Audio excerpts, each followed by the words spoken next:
Today we're going to talk about best practices, specifically with respect to Prisma access.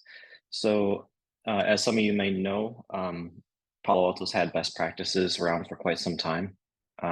Those have been integrated into a couple of products, Prisma Access being one of them. Those best practices are essentially configuration checks, and the verdict of the check is whether or not you're in compliance with what Palo Alto Networks determines is the best practice setting. So lots of different settings have, or lots of different configuration in the interface have different settings. And some of those settings are better or less or more or less secure. And the reason for that, with any security product, is that there's always a trade-off between availability and security. So what we're trying to do with best practices is tell you what the most secure thing is. That's what we recommend. And so that's briefly what best practices are and what we're going to talk about. I wanted to point out the areas in the interface where best practices can be discovered in Prisma Access. So here we're showing the overview page for Prisma Access. You can see up here in the top left corner, the overview tab is highlighted. In the middle of the page here, you've got the optimize card. Policy Optimizer is a feature I'm not going to talk about, but it is part of security posture. If anybody has any questions, we can talk about that in the Q&A. What we're going to focus on today is best practices, and you can see on the overview page there's a top level look of how your security policy and profile specifically are doing with respect to best practices. And for any of those things, you can see that there's a link below the donut charts, and you can click on those and it'll take you to the configuration pages. Next, we see the rule-based page, and this is, I know, a primary configuration point for most people. Currently, we have this ribbon at the top that gives you a breakdown of best practices with rule checks and rule-based checks. And the difference between the two is a rule-based check is something that we're looking for in the rule base, its existence or its absence. For example, do you have a policy to block quick? For example, that's one of the checks. The reason best practices to block quick is because the firewalls can't decrypt it. So that would check your entire rule base to see if you have a policy to deny quick. That would be a rule-based check. A rule check is something that we look for inside of a particular rule. So if you have a rule and for example, a very simple one is, do you have a description in the rule? That would be a rule check and not a rule-based check. So here, as we go down the page, we have there's a column in all of the tabular or all the tables called BPA verdict, and that would tell you whether or not the item in the row has passed the checks that apply to it. Here in the security policy rule-based page, obviously these are security rules, and the two that are expanded there are the global default rules for intrazone, interzone, and intrazone rules. And you can see that they both passed. Here, I'm highlighting the configuration analysis. Recently, we changed this from best practices to configuration analysis. We are working on some pretty big updates to best practices, so keep a lookout for that in the future. But the reason for changing the name to configuration analysis was simply because we're going to put other things in there than best practices. For example, the policy analyzer results or for anomaly detection. So here, configuration analysis gives you the breakdown of everything that's in this page. So here we're looking at the infrazone default rule. So all of the items within that rule that can be checked, all the checks that apply to any security policies would show up in the card to the right when you click on that button to expand the card, the sidecar. And here in that sidecar, you can filter by verdict, and you do get an overview of how many checks passed and failed and so forth. If you wanted to look at the details of the check, you can click on the View Details button, and it'll give you all of the details around the check, like the description, the rationale, and any links that we have to tech docs, etc. This is an example of where there is a card and there's settings within that card that have best practices applied to them. So here you can see the little check mark or crossed out circle indicating whether or not the check passed or failed. So these are decryption settings, and all of those settings have been checked against best practices, and the ones that are red have failed and the ones that are green have passed. So that's a pattern you'll see where we have cards that have checks, because when you click on the drop down there to edit that card, you'll get a sidecar, and that pattern is different than the other page where it says full page configuration. We're updating that in the near future, so you'll see some changes to that, but this is how it appears today.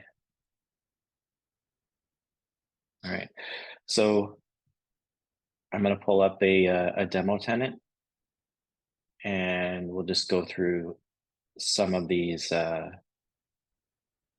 best practices. I hope you can all see my screen. So here again, we are on the overview page for Prisma Access. Notice that if we navigate through the different folders under Prisma Access, we get the results on the page change. So they are specific to the folder that you're currently looking at the overview for. If we want to, look, for example, at the rule-based checks, we could click on that and load the rule base. And notice we're still in the explicit proxy scope.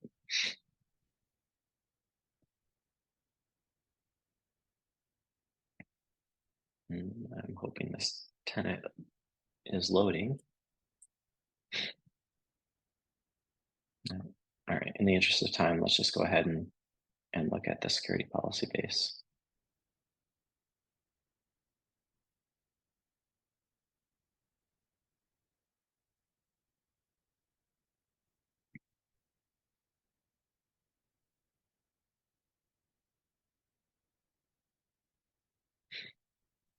Okay, so here we are in the security rule base page, and I do want to warn you, in this demo there are some bugs, but we'll take a look. If you click on the rule base checks page, you'll see a number of checks.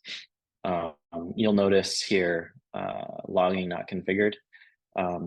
And you can obviously see that it's passing over here. So that is a bug that we're working on getting fixed for this demo. But you can see here, if you look at if you expand the details of the rule-based check, you can see that we give you several bits of other information, like critical security control, control alignment. And you can see that this particular check is referenced or refers to 6.2, 6.7, and 6.8 of the critical security controls. And we do have alignment with NIST as well, with general categories. We currently don't have all of the individual controls for NIST. That's something that we're looking into.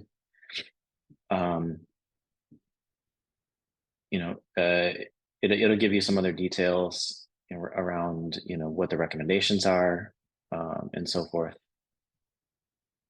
So close that. Let's go ahead and open up one of the rules here so we can see the configuration analysis card. Like I said, this is being updated, but today, when you click on it, you'll see that you can filter the card. So if you had a whole bunch of checks and this was scrollable and you only wanted to see the ones that are failing, you could do that. If you want to see the details for the check, we can click on view details. And here we get a link to the documentation. And you can see here, the type of check is a best practice check for Palo Alto Networks. The object type is security policy. Obviously, we're on the security policy. And you have the rationale why you should be doing this, complying with this best practice, a description, and a name.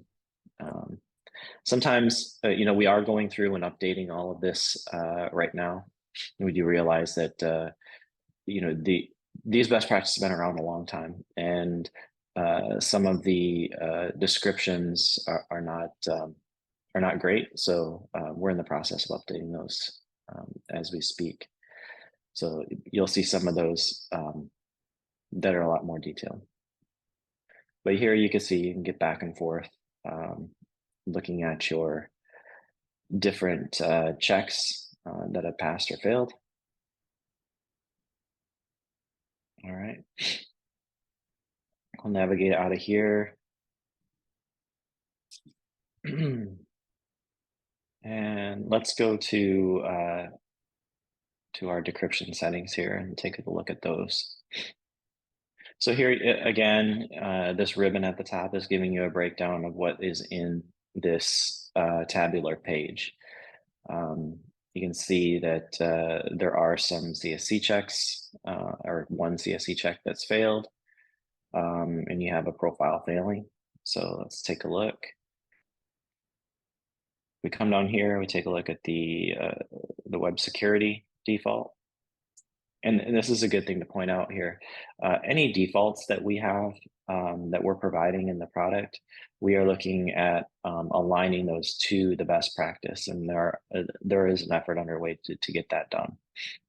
So here you can see, again, this is the same workflow as we had on the security policy page. We're trying to stay consistent. So you always know where those things are. And in the configuration analysis, you can see that we have this one check or two checks failing here. This one is for enabling SSL inbound inspection options. If we click on that, we get the details for that check. Let's go back a level. And here's an example of the card where we don't have the ability to show you a BPA checked verdict column showing you the pass and fail verdict because it's not the way that the information is laid out. So in this instance, we have these check boxes to let you know that the decryption settings here do comply with best practices. So if we let's try that again. No, Apparently I don't have privileges. Oh, but it loaded anyway. Okay, cool. So here is something that I did want to point out in case you're in here and you're wondering, okay, I just clicked on that card and now I'm inside of here which one of the best practices is not working. Well, you may notice that the button is not here. We're in the process of adding that now. So that will show up in the near future and that experience will be consistent across the board. But for now, we do have those here. So you can see them in line. So, RSA, ECDSA, all of the different parts of the decryption profile are, listed here, and you can see whether or not they passed. So you just have to remember when you go to the next page if you want to check. Again, that'll be addressed in the near future. So I think that's pretty much the extent of best practices as they exist today in Prisma Access. We do have reporting for best practice, a reporting dashboard. That is not part of Prisma Access necessarily. It shows up in the visualization and reporting functionality. And you can get to that with all of the same way you get to all the other reports today. And that report is the traditional best practice report. Another thing I wanted to mention before we wrap up is the existing, we call it standalone BPA, where that has been around for approximately 7 years. That's been available in the CSP. That's going to be end of life soon, and that functionality will appear in all of the products as you see today. We're in the process of moving that into AIOps. So when that happens, all of that functionality that you would have used, whether it's uploading your panorama config with respect to Prisma Access to do some analysis, or just from your, if you have next generation firewalls, all of that functionality will be available in this product, in the Cloud Manager console. So look out for that. That should be happening in the next couple of weeks.